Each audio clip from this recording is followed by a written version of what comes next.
Using a scale is one of the worst ways to measure weight loss if you have a thyroid problem for 3 main reasons. Reason number 1 is that thyroid patients frequently suffer from rapid changes to their weight due to shifts in fluid. These shifts don't represent a change in fat mass, but they can be confused as such if you're only using a scale.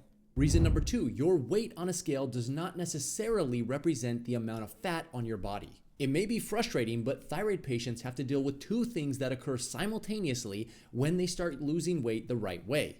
They build muscle mass and they lose fat mass at the same time. This means that, at least in the beginning, sometimes the weight as measured on the scale will stay the same. But this doesn't mean whatever you are doing isn't working. In fact, it's the exact opposite. I can't tell you how many thyroid patients have stopped doing what's working because they don't understand this concept. At some point, your fat loss will overtake your muscle gain and you'll start to see the scale decline. But this can take up to 6 weeks or more depending on your situation. Reason number 3, the scale doesn't tell you if you are gaining or losing muscle mass. And unfortunately, most people who are actively losing weight are losing a combination of both muscle mass and fat mass, which only serves to hurt their thyroid in the long run. When you're losing weight, your goal should be to preserve as much muscle mass as possible while only losing fat mass. Given these 3 reasons, why then do so many thyroid patients continue to use the scale even though it's so inaccurate? Probably because they have no idea that it's that inaccurate, and also because pretty much everyone has a scale. But I have some good news for you, because it's actually really easy to accurately assess fat loss with a couple of simple tools, and I want to talk about those right now.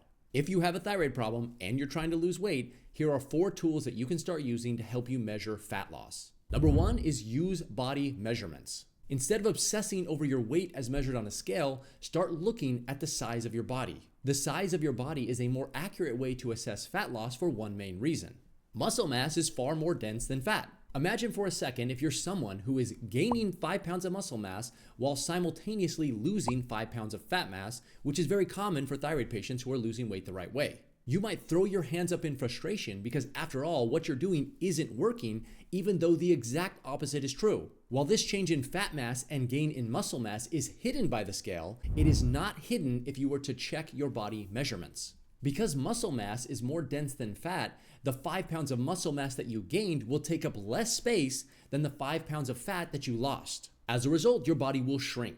This shrinkage can occur anywhere, by the way, which is why you need to take measurements in multiple places on your body. And while hypothetical, this example illustrates an important point. Your weight on a scale is rarely an accurate representation of your body composition. And when thyroid patients are trying to lose weight, what they're really trying to do is just reduce how much fat is on their body. It just so happens that as long as you're doing this correctly, you're going to gain some muscle mass along the way. We'll get into how to use the scale correctly in just a minute, but for now, let's talk about how to take these body measurements. Before starting your weight loss journey and periodically along the way, make sure you measure these areas. Your chest at the level of your bra line, your waist 2 inches above the belly button, your stomach at the level of your belly button, your hips at the widest portion, your thigh at the fullest portion, your upper arms at the fullest portion, your calves at the largest portion. You don't necessarily have to take all of these measurements, so don't worry about that, but you should hit the major ones, including the chest, waist, hips, and thighs.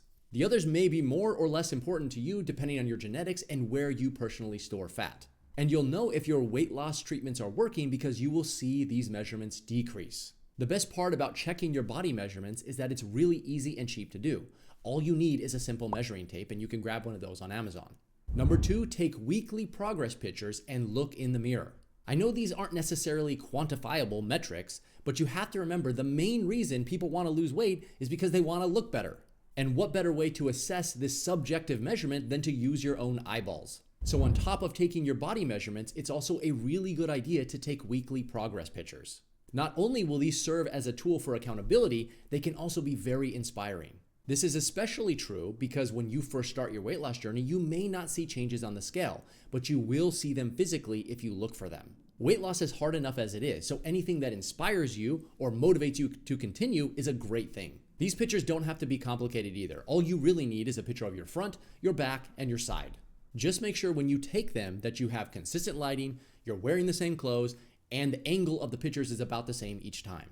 From here, all you need to do is throw them in a software that you can get for free on your phone and just look at them and compare the differences week to week. Number 3 is body fat calipers to assess skin fold thickness. What these calipers are doing is that they are assessing the thickness of your skin, which gives insight into how much fat is in your body. In the most simple sense, the thicker your skin, the more fat that you have.